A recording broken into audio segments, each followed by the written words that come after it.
presentasi saya kali ini.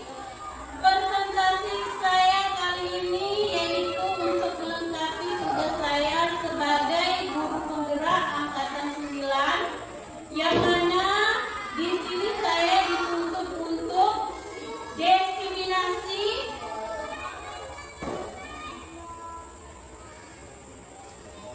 atau penyebaran pengalaman positif. Pastinya Bapak Ibu sudah tahu apa itu yang dikatakan budaya positif.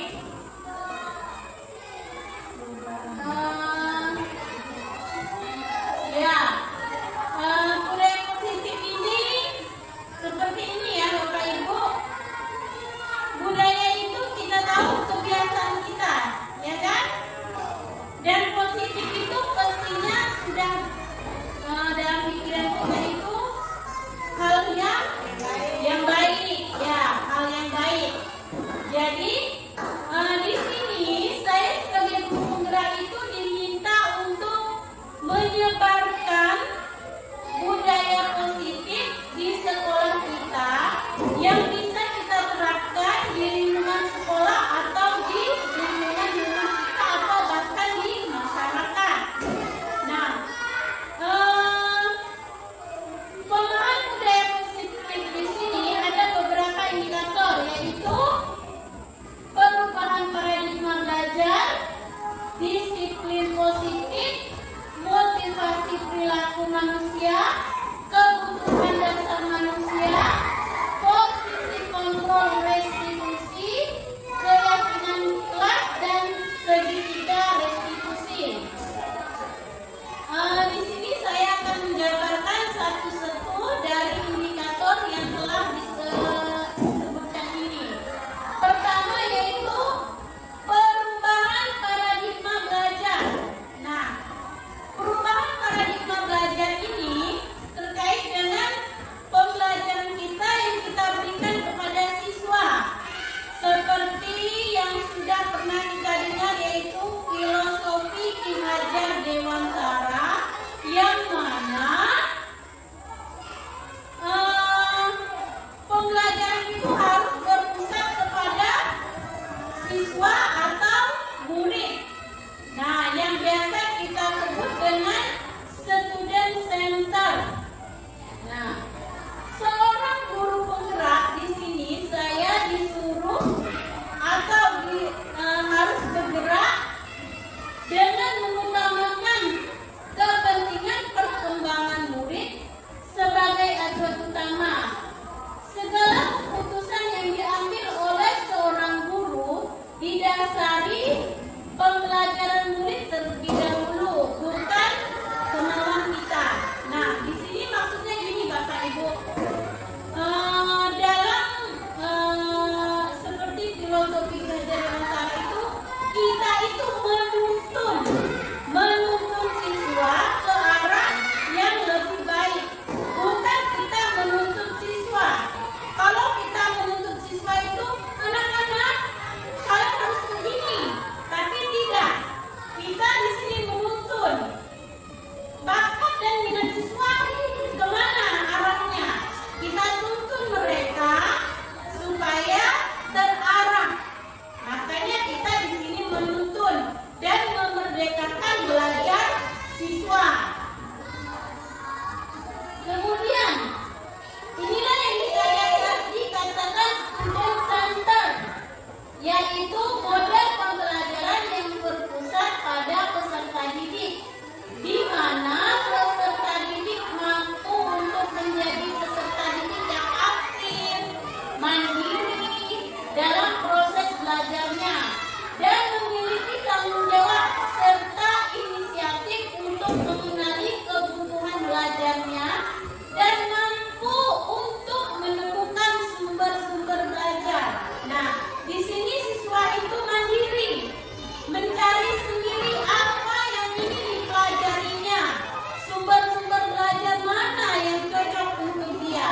Jadi kita sebagai guru menuntunnya ke arah yang jangan melampaui batas yang sudah ditentukan dalam tujuan pembelajaran.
sila.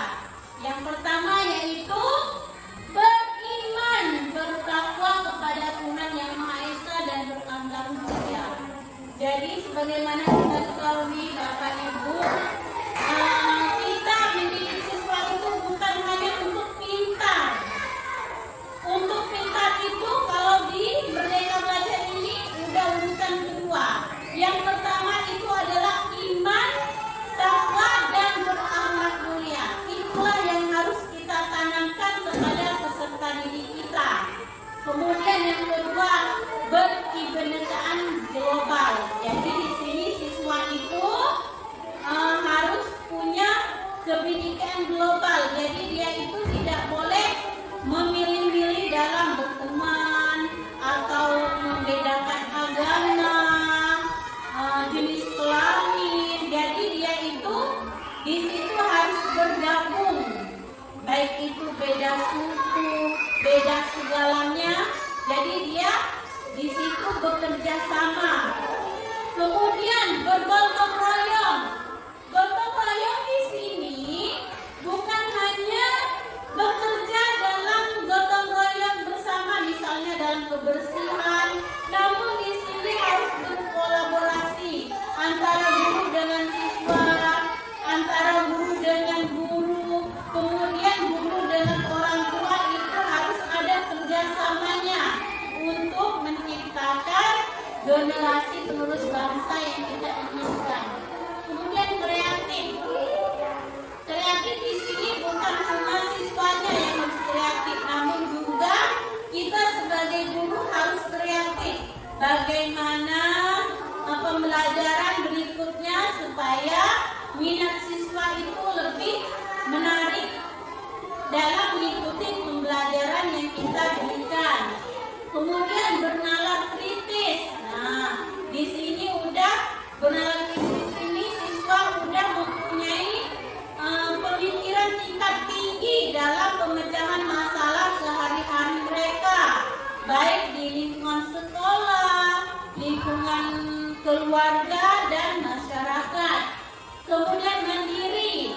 Nah, sudah pastinya siswa itu dalam Merdeka Belajar ini mandiri, karena kebanyakan mereka itu mencari sendiri sumber-sumber belajarnya dan kita hanya mengarahkan. Kita lanjut.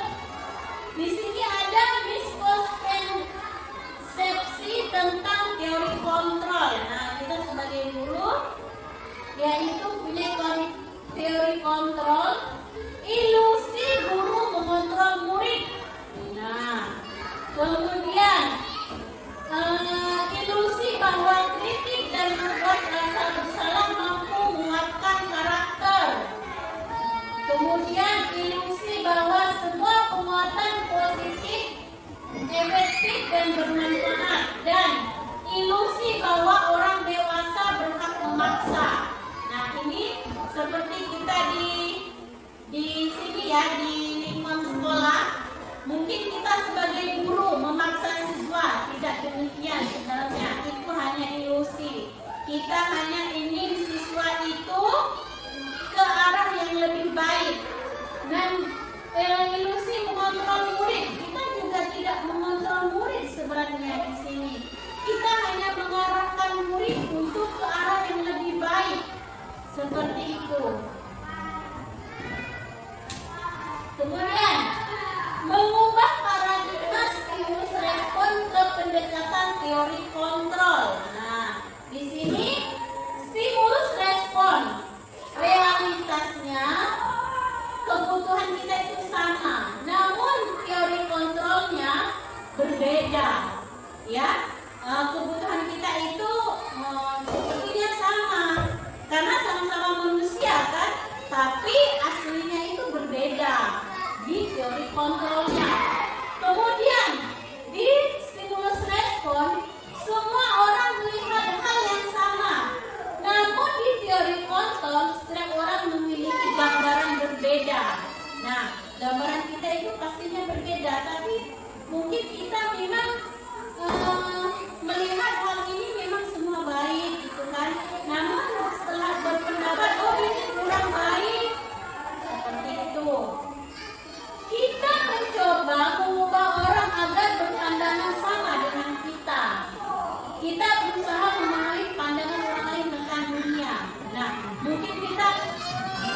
biasa kadang kan,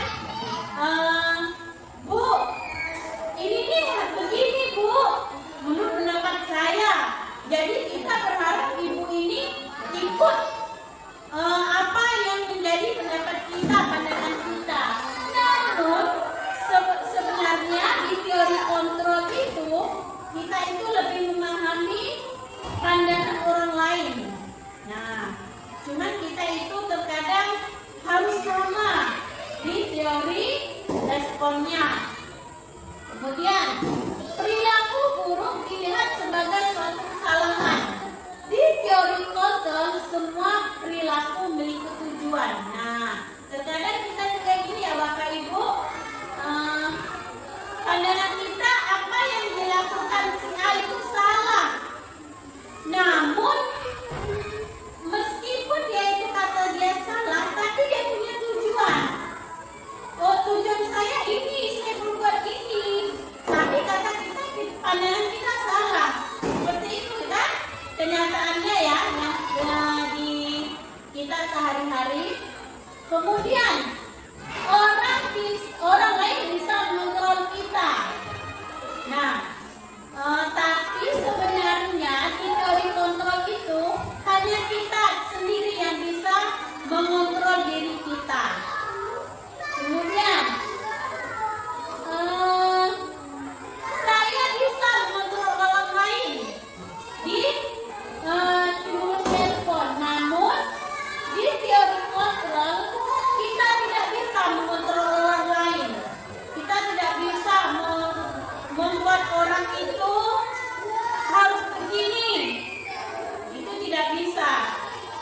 Kemudian pemaksaan ada pada saat rujukan gagal.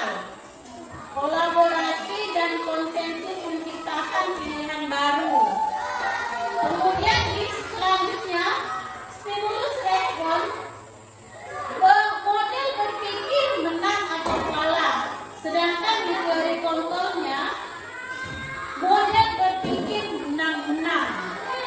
Nah, selanjutnya disiplin positif. Disiplin positif di sini yaitu pendekatan untuk menerapkan disiplin dari dalam diri anak tanpa hukuman dan hadiah. Kemudian disiplin positif perlu diterapkan baik dalam lingkungan keluarga maupun lingkungan sekolah. Dengan menerapkan disiplin positif diharapkan tidak ada kekerasan, dapat dihindari. Kemudian kita tahu di sini disiplin di sekolah, disiplin berpakaian, disiplin waktu, disiplin belajar, disiplin bersikap, dan disiplin beribadah. Itu sudah kita terapkan di sekolah kita masing-masing. Kemudian disiplin di rumah, belajar setiap hari, tidur bangun tepat waktu, merapikan tempat tidur dan kamar, bahkan dengan teratur. Nah, kita sebagai guru juga harus menerapkan disiplin ini kepada anak supaya mereka terbiasa di rumah. Nah, disiplin positif di sini cara penerapan disiplin yang mengajak anak bertanggung jawab dan menumbuhkan kesadaran dari diri berdasarkan nilai-nilai kebajikan. Kemudian lebih ke arah disiplin diri yang dapat mengontrol diri dalam melakukan segala tindakan.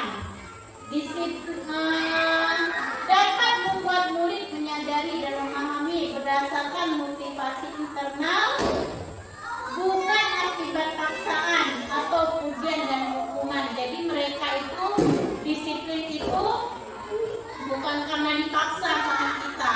Jadi itu timbul dari dalam dirinya. Nah, makanya kita terapkanlah dari sekarang seperti itu. Nah, motivasi perilaku manusia di sini ada 3, yaitu untuk menghindari ketidaknyamanan atau hukuman, untuk mendapatkan imbalan atau penghargaan. Di sini disebut motivasi eksternal. Kemudian untuk menjadi orang yang mereka inginkan dan menghargai diri sendiri dengan nilai-nilai yang mereka percaya, yang biasa disebut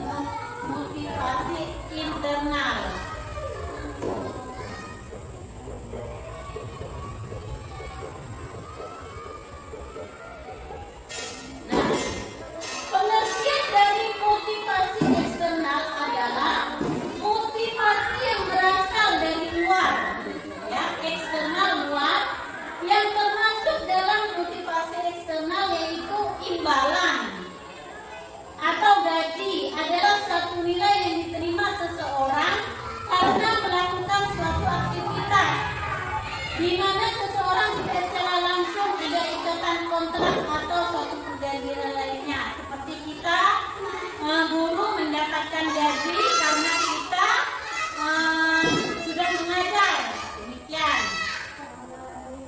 Dan motivasi internal yaitu bagian dari pemikiran karyawan atau mau bekerja atas dasar kerelaan untuk bekerja karena tanggung jawab yang dimilikinya dalam menghidupi kebutuhan keluarga, pengakuan dan penghargaan dari orang lain atas pekerjaan yang kita miliki. Nah, ini seperti kita menjadi guru, mungkin kita mendapatkan penghargaan dari profesional kerja yang kita lakukan. Nah, kebutuhan dasar manusia di sini ada 5, yaitu fisiologi. Fisiologi di sini yaitu kebutuhan pokok seperti sandang, pangan, papan, yaitu makanan, minuman, tidur, pakaian yang biasa kita disebut kebutuhan pokok ya. Kemudian rasa aman. Rasa aman yaitu keamanan, keteraturan dan stabilitas dalam lingkungan masyarakat, sekolah.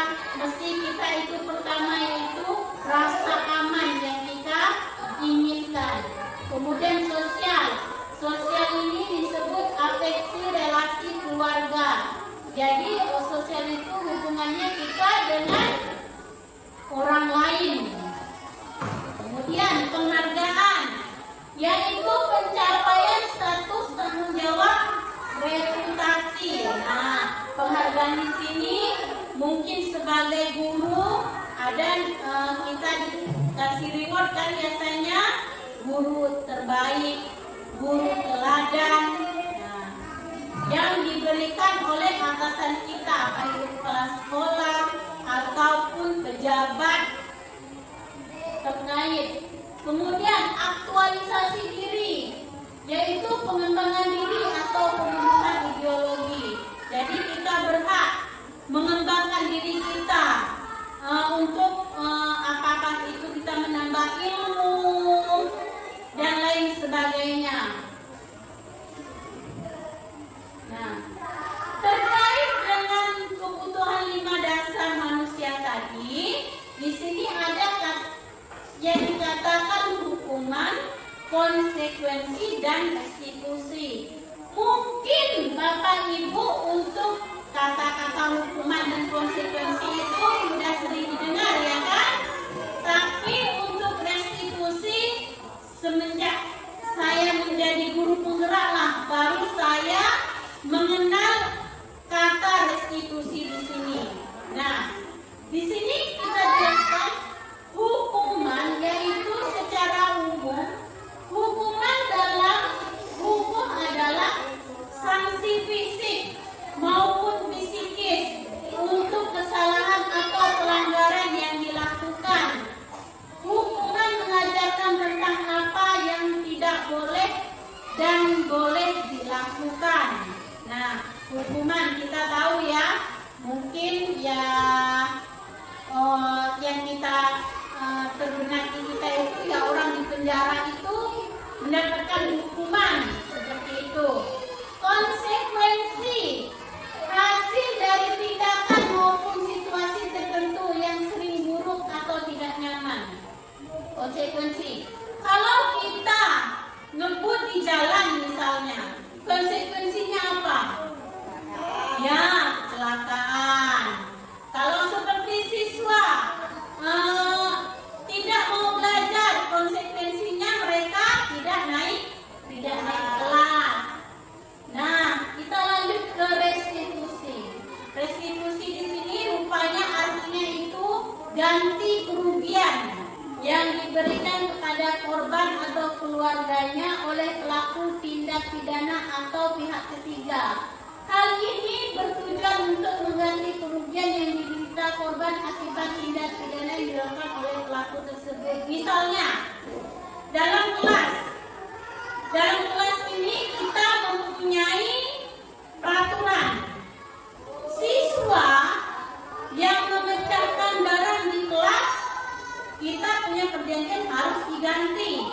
Nah, kalau memang siswa itu jelas memecahkan, karena kita tadi sudah buat kesepakatan, jadi siswa itu harus mengganti. Itu namanya restitusi, karena mengganti kerugian yang ada di kelas kita. Nah, kita lanjut ke indikator berikutnya, yaitu posisi kontrol seorang guru. Nah, kita seorang guru ini dikatakan penghukum, teman, pemantau, pembuat rasa bersalah, dan manajer. Nah, di sini Bapak Ibu saya akan menjelaskan satu-satu apa pengertian dari ini. Nah, penghukum. Seorang penghukum bisa menggunakan hukuman fisik maupun verbal. Orang-orang yang menjalankan posisi penghukum senantiasa mengatakan bahwa sekolah memerlukan sistem atau alat yang dapat lebih menekan murid-murid lebih dalam lagi.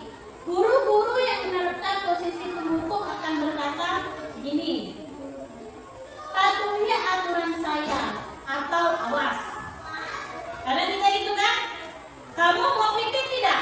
Kalau tidak, atau kita biasa di sini nih, kalau kamu buang sampah sembarangan, bayar Rp1.000. Guru sebagai penghukum di sini, yaitu seorang penghukum bisa menggunakan hukuman fisik maupun verbal. Orang-orang yang menjalankan posisi penghukum senantiasa mengatakan bahwa sekolah memerlukan sistem atau alat yang dapat lebih menekan murid-murid lebih dalam lagi. Guru-guru yang menerapkan posisi penghukum akan berkata, patuhilah aturan saya atau awas. Kemudian, kamu selalu salah saja. Nah, itu biasa yang kita katakan. Kemudian, pembuat rasa bersalah. Pada posisi ini, biasanya guru akan bersuara lebih lembut. Pembuat rasa bersalah akan menggunakan kepentingan yang membuat orang lain merasa tidak nyaman, bersalah, atau rendah diri. Kata-kata yang keluar dengan lembut akan seperti ini ya. Ibu sangat kecewa sekali dengan kamu. Nah, mungkin dia ada kesalahan. Berapa kali Bapak harus memberitahu kamu ya? Nah, itu kata-katanya. Teman, pada posisi ini tidak akan menyakiti murid, namun akan tetap berupaya mengontrol murid melalui persuasi. Posisi teman pada guru biasanya negatif maupun positif. Positif di sini berupa hubungan baik yang terjalin antara guru dan murid. Guru di posisi teman menggunakan hubungan baik dan humor untuk mempengaruhi seseorang. Mereka akan berkata, ayo bantulah demi Bapak ya. Nah, misalnya gini, guru tidak masuk, ada yang menggantikan. Karena biasanya kan kalau guru menggantikan itu kadang-kadang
memantau.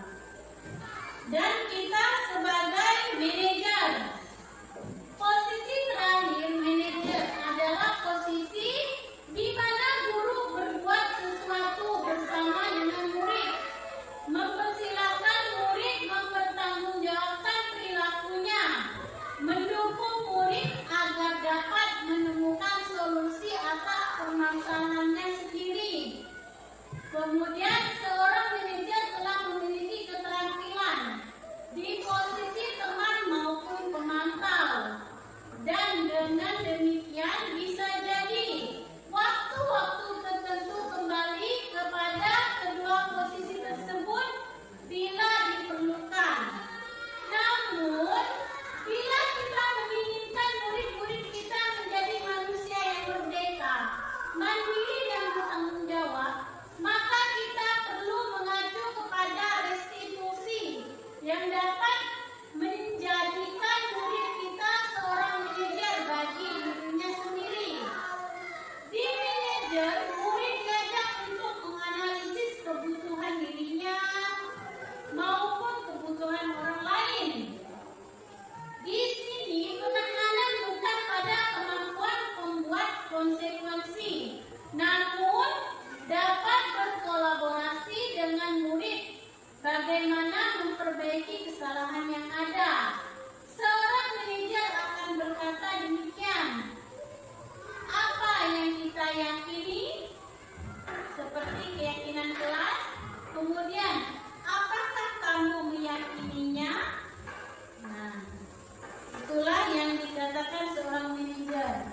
Nah, di sini kita sebagai seorang guru itu wajib membuat apa yang disebut dengan keyakinan kelas. Nah, keyakinan kelas di sini lebih mengarah kepada peraturan kelas atau tata tertib kelas.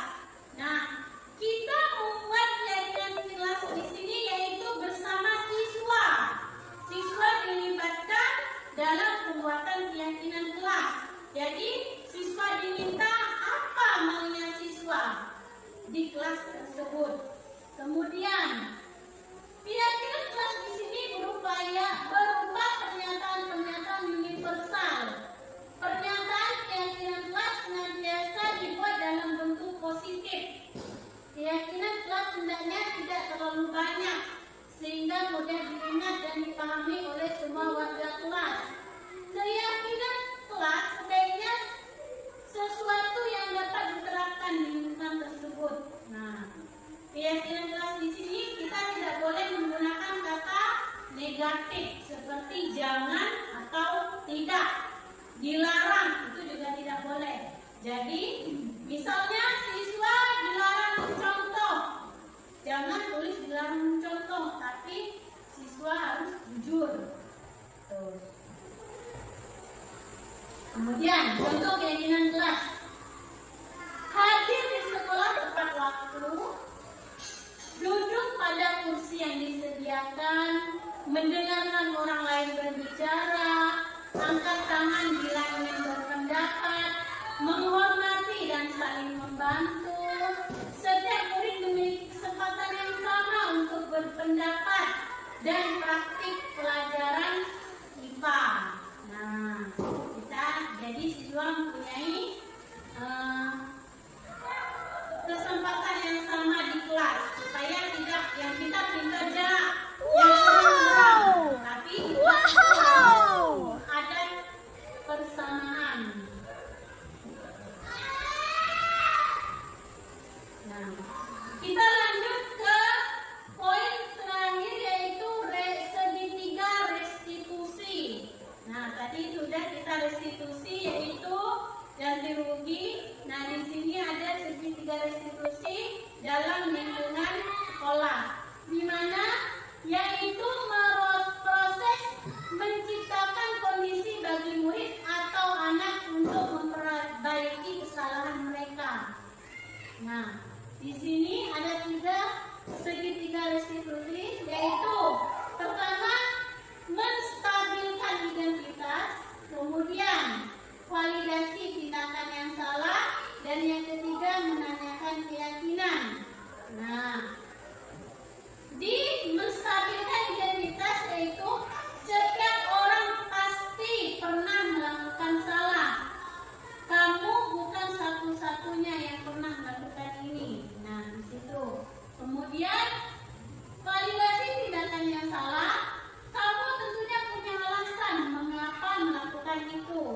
yang kita utarakan pada siswa? Terus adakah cara yang lebih efektif untuk mendapatkan apa yang kamu butuhkan? Itu pertanyaan yang kita ungkapkan kepada siswa. Kemudian menanyakan keyakinan.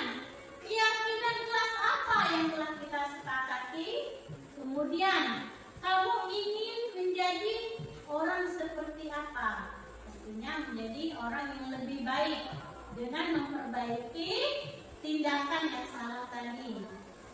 Nah, segitiga restitusi artinya di sini menstabilkan identitas, yaitu mengubah identitas anak dari orang yang gagal karena melakukan kesalahan menjadi orang yang sukses.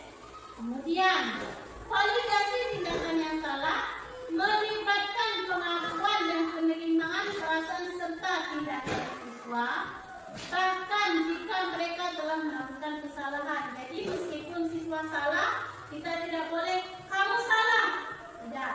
Namun seperti ini, ibu tidak menyalahkan kamu dalam hal ini, namun tindakan kamu tidak boleh diulangi lagi, harus diperbaiki. Demikian.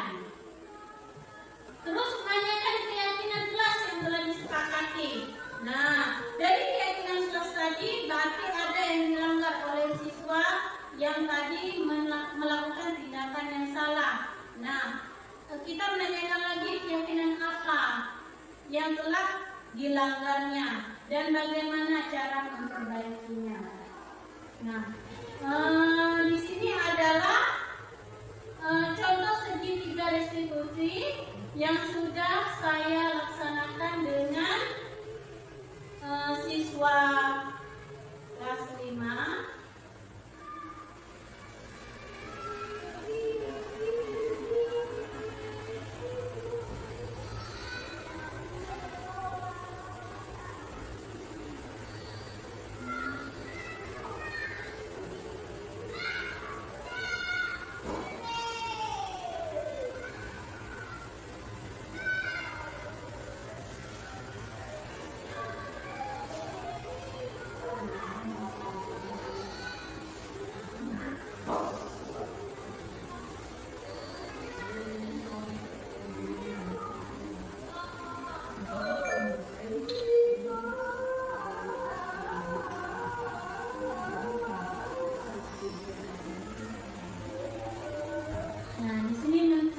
Identitas.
Keyakinan apa yang sudah dilanggar di situ?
Bapak Ibu, seyogianya kita sebagai guru mestinya mempunyai permasalahan demikian.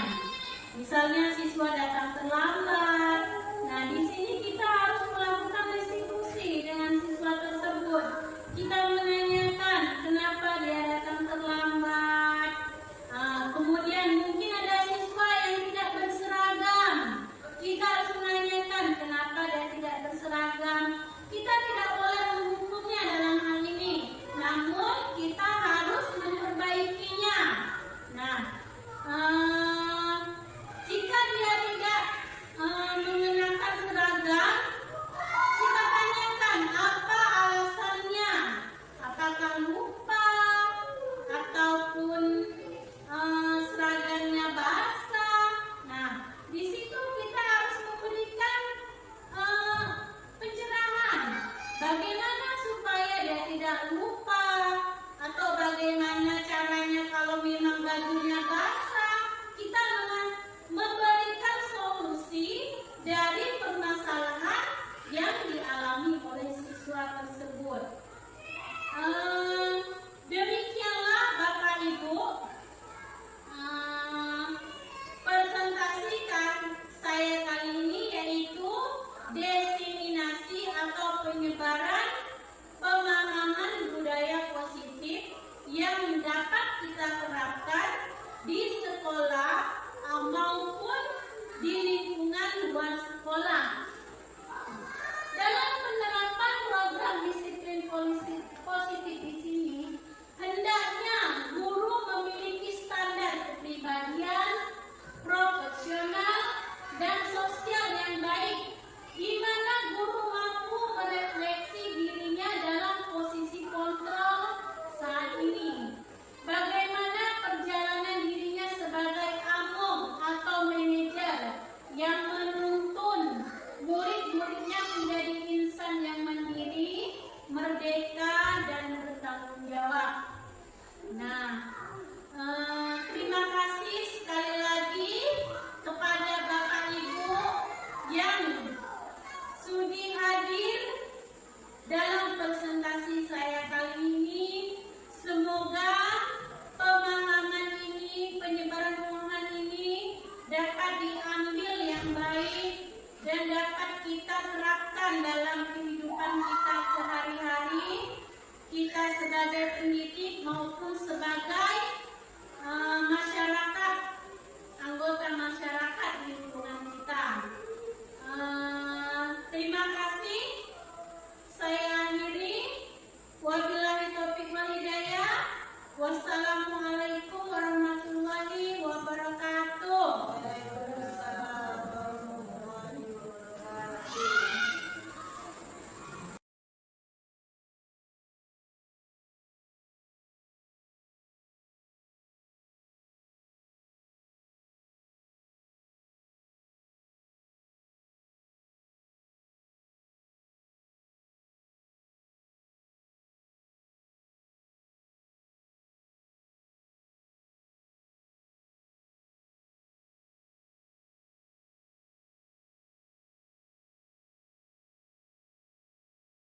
Assalamualaikum warahmatullahi wabarakatuh.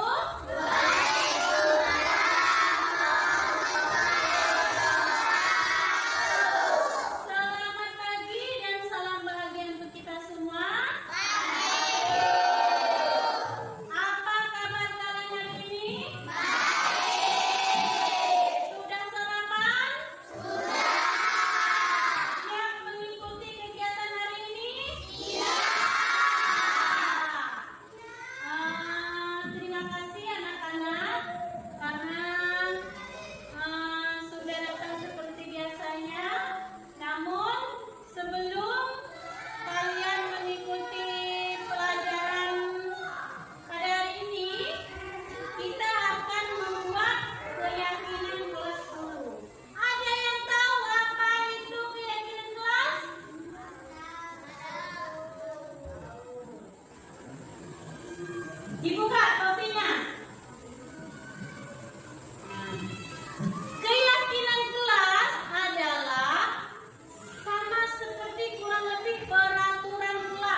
membuang sampah pada tempatnya.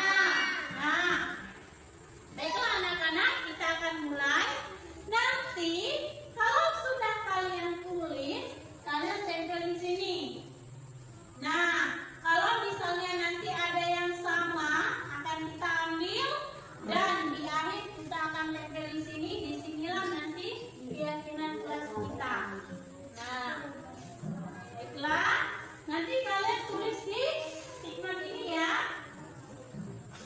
Nah, tulisnya di sini, bagikan ke kawannya di belakang.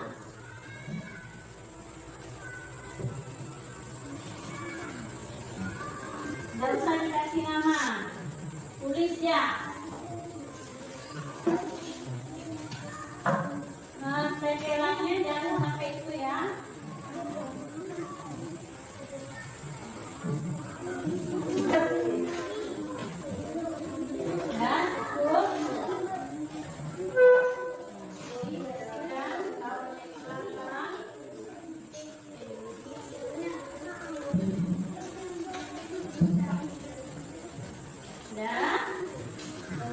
Silakan ditulis.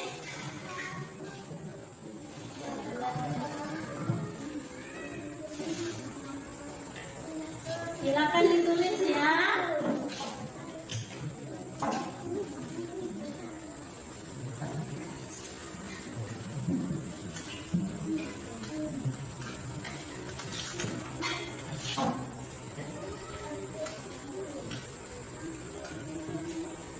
Ditulis tadi apa kemauan kalian?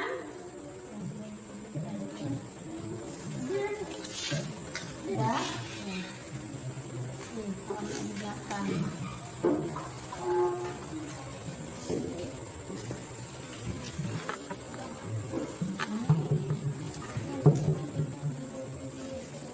Ya, silakan ditulis. Kalau sudah boleh tempelkan di depan. Satu-satu. Ya. Tempelkan di sini.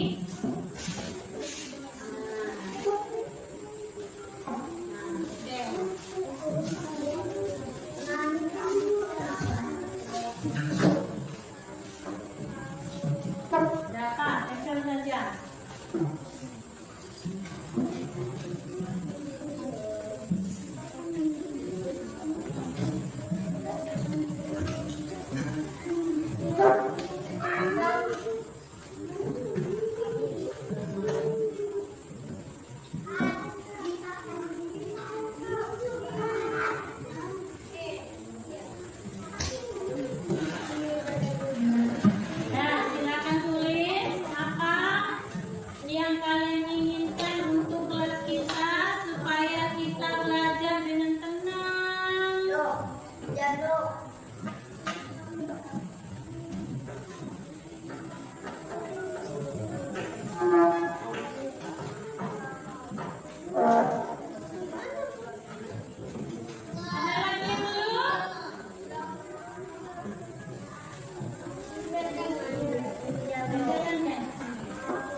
dengan rapi, kemudian datang tepat waktu, disiplin, jujur, mengerjakan tugas dengan baik,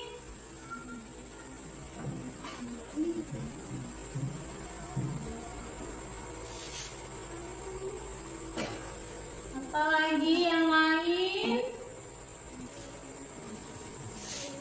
menghargai teman, saling menghargai teman,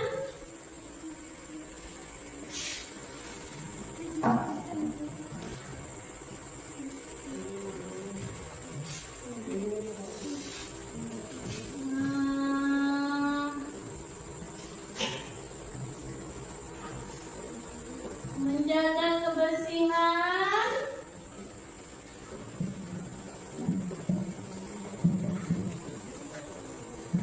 nah, dari 33 siswa di sini, ternyata ada 7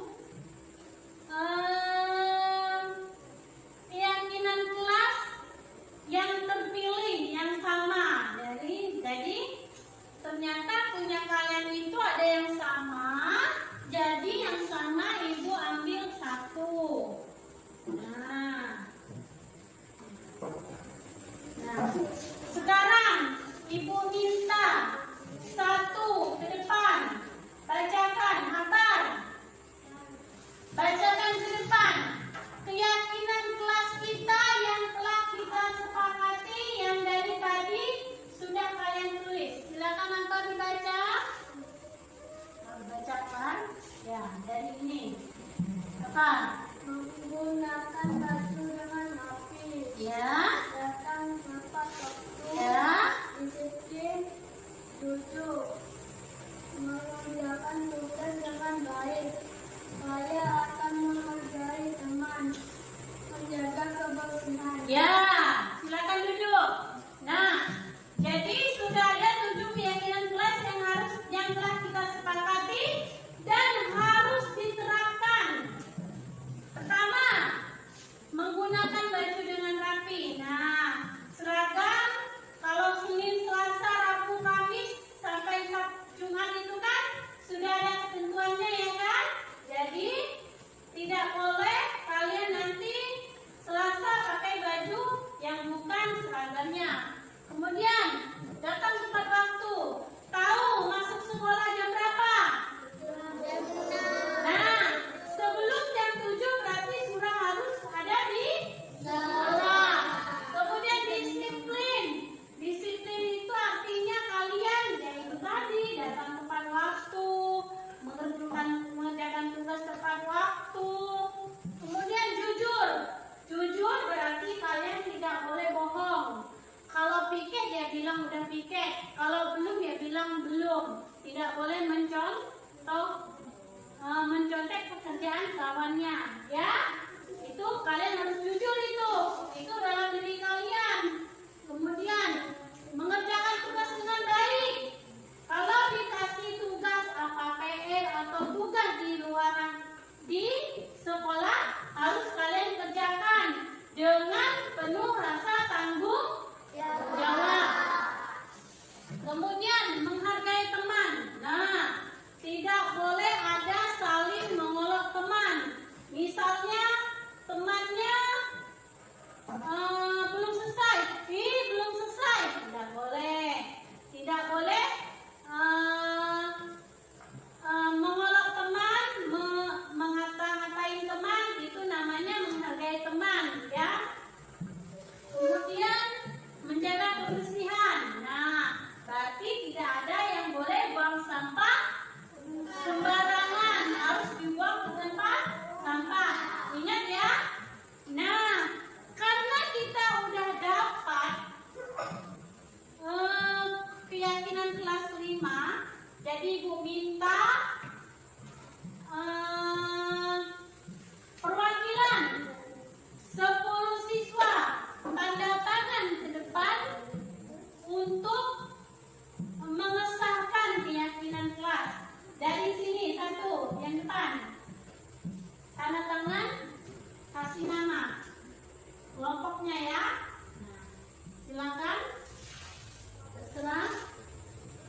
namanya dulu. Nama. Itu tanda tangan bawahnya oleh. Kemudian kelompok sini, Hani.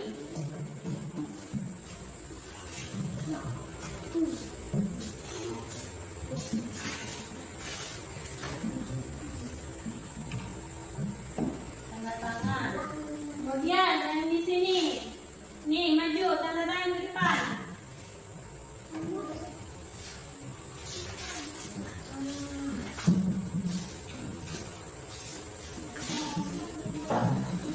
Dan sini Vira.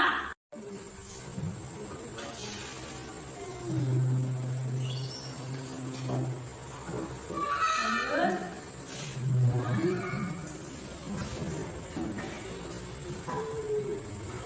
Lanjut Fitri.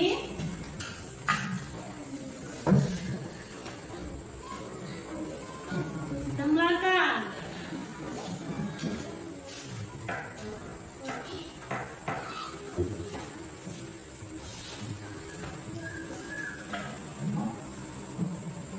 Nah, baiklah, di sini sudah sah penandatanganannya. Jadi dengan demikian kesepakatan kelas kita sudah kita sahkan. Jadi dengan demikian harus kita terapkan. Bagaimana, setuju? Setuju. Kalau demikian akan Ibu tempel di sini.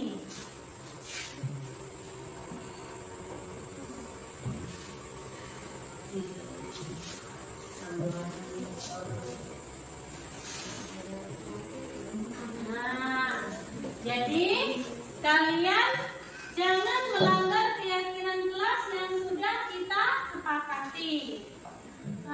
Demikianlah anak-anak pembuatan keyakinan kelas kita kali ini. Ibu ucapkan terima kasih atas partisipasi kalian dan Ibu akhiri. Wabillahi taufiq wal hidayah. Wassalamualaikum warahmatullahi wabarakatuh.